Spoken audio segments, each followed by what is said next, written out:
All right, Bulls and Bears. Back with another dose. BX4, bolt to the bus, ride the bull, prepare for the bear. Let me adjust my microphone. I had to put a rubber band on my mic because the pop filter kept falling off. That's what I get for shopping at one of those discount websites. Got a cheap pop filter, but actually still sounds better than it did before, right? So this is a newer mic. Didn't come with the pop filter, so I bought one for very cheap. It works, it just doesn't stay on very well. So anyways, I might upgrade that. But today, let's get into a lot of news to get into today. I'm going to start off with real estate, housing, the housing bubble. Home prices are finally down year over year in many major cities. We're going to talk about a few. I've got Miami right behind me. You can see the Miami skyline behind me today.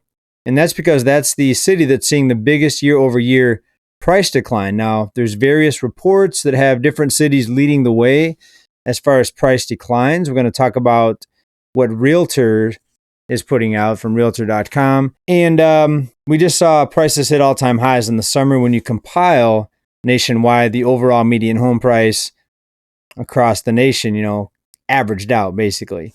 But when you look at certain cities, select cities, let's talk about the biggest ones, the biggest price drops. Leading the way is Miami. That's why I put that back behind me today. Miami down 12.4% year over year. These are September numbers. So, of course, comparing these to September 2023, we've got Cincinnati, Ohio, 9.5%. San Francisco, 8.9%. Austin, Kansas City, Missouri, 8.4%. Fourth place. Fifth place, Austin, Texas, 6.6%. Keep in mind, these are just the bigger metropolitan areas. There's dozens and even hundreds of cities surrounding these areas, smaller cities, suburbs that you can also throw in here. So it's not like there's only 10 cities with these price drops, surrounding areas as well. But these are the bigger cities. Number 6 was Jacksonville, Florida, down 6.1%. Denver, Colorado, down 6%. Orlando, Florida, down 5.6%. Tampa, Florida, 5.5%.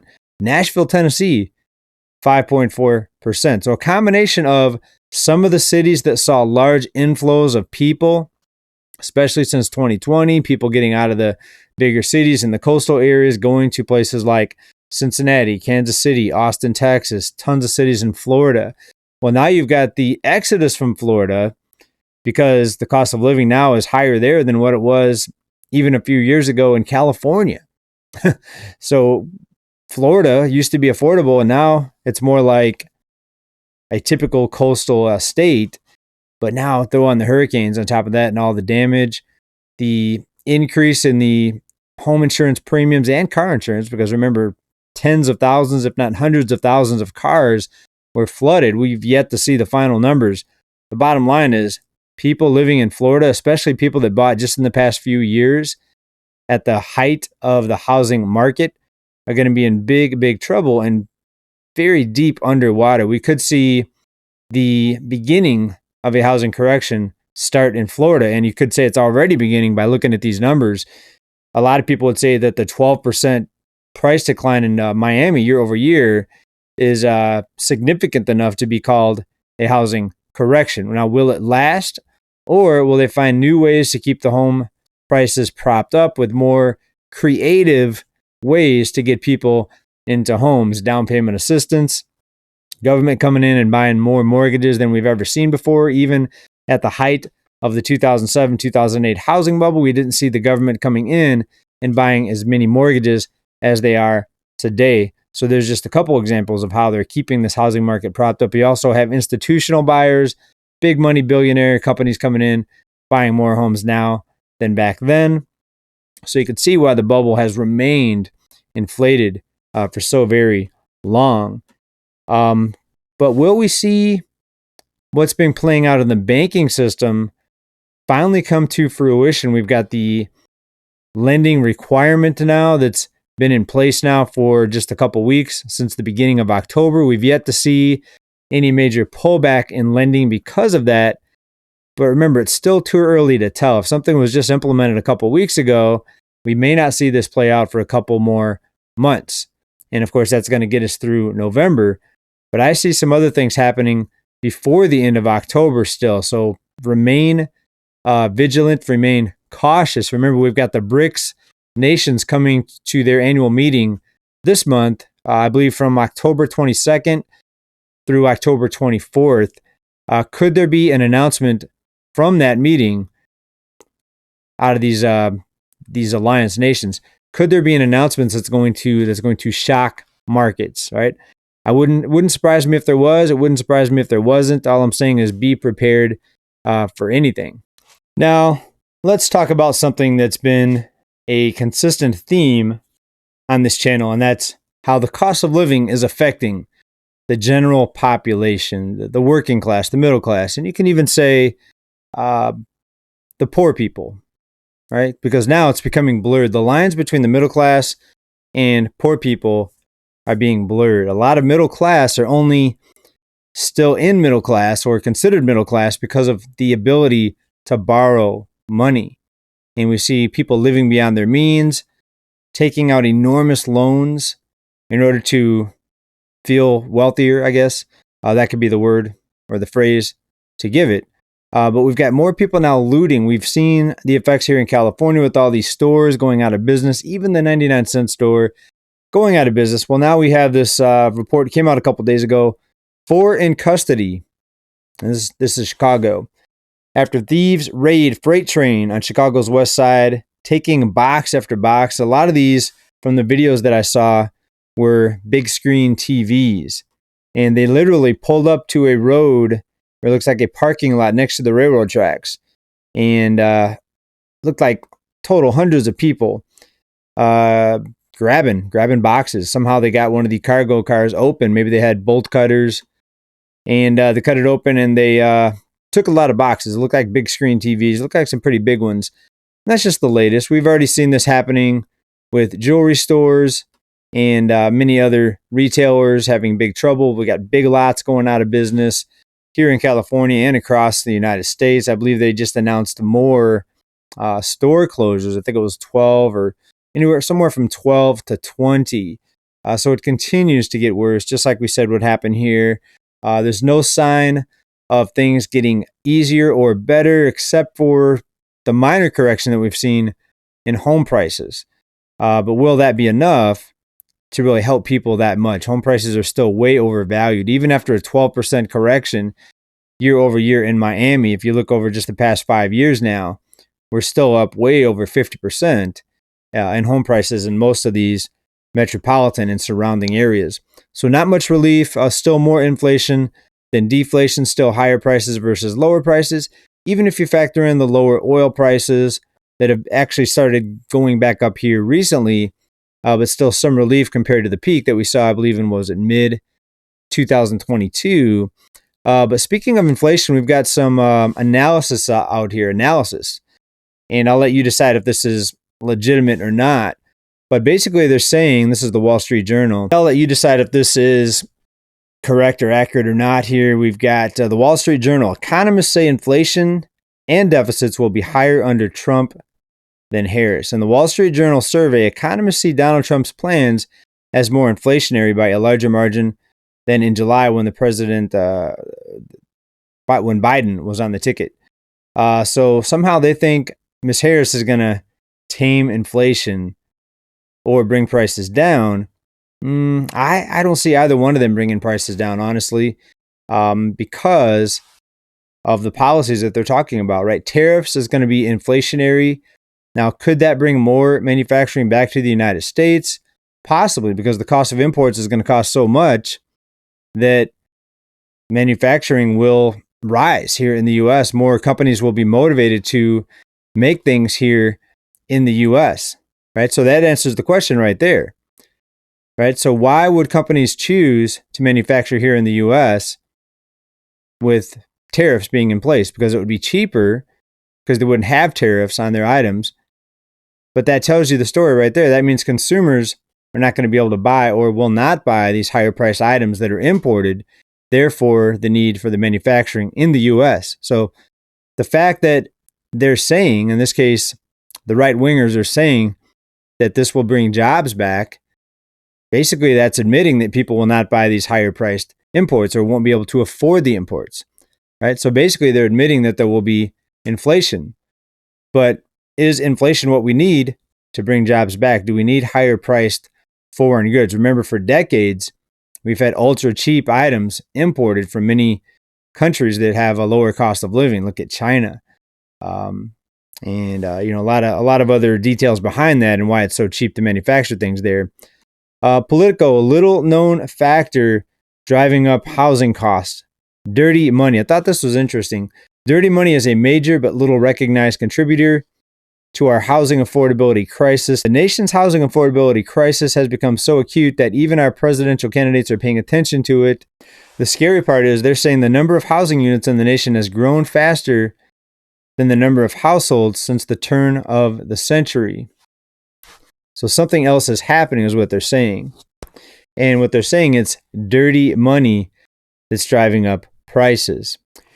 And quote from this article here out of Politico, there's been an enormous influx of dirty money from overseas into high-end residential properties in major cities like New York, LA, and Miami. Some of this money comes from Africa, which has lost more than $600 billion to illicit capital flight since the turn of the century. More comes from Latin America, Asia, Eastern Europe, and the Middle East. So basically, they're saying that illegal activities have funded a lot of the homes that have been bought up here in the U.S. I think that's part of it, but I don't think it's a very big part of it. In fact, I don't think it's as big as some of the other factors. I don't think it's as big as the institutional buyers. And you can also argue that institutional money is dirty money too, when you look at the way that that some of these companies are funded and how they're just so heavily leveraged on borrowed money and debt. This could be another red flag, folks. Boeing to issue layoff notices to thousands next month.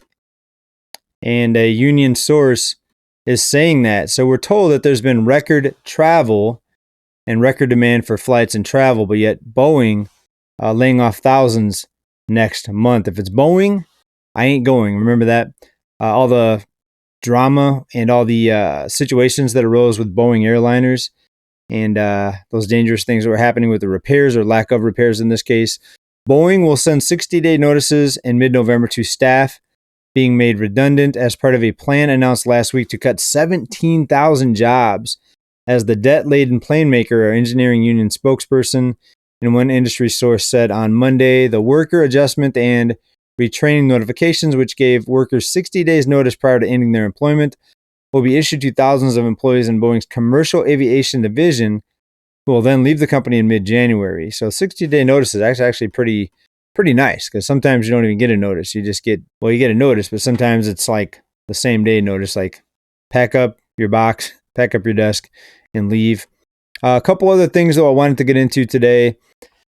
This is the headline here, folks. Stimulus payment set to provide financial aid, folks. Student loan debt forgiveness or debt aid, but the word stimulus is being used here. A significant step has been made to the effort to provide student loan relief to millions of Americans. The current administration's plan to cancel student loans can now proceed due to a recent decision by a federal judge, which might reduce the financial burden of more than 25 million students. Interesting, the timing. Isn't the timing on this very, very interesting? Coming up with November. We're less than 30 days away, folks, until the big moment. Or will it be a moment, November 5th, or will it be several weeks? Well, we need to count more.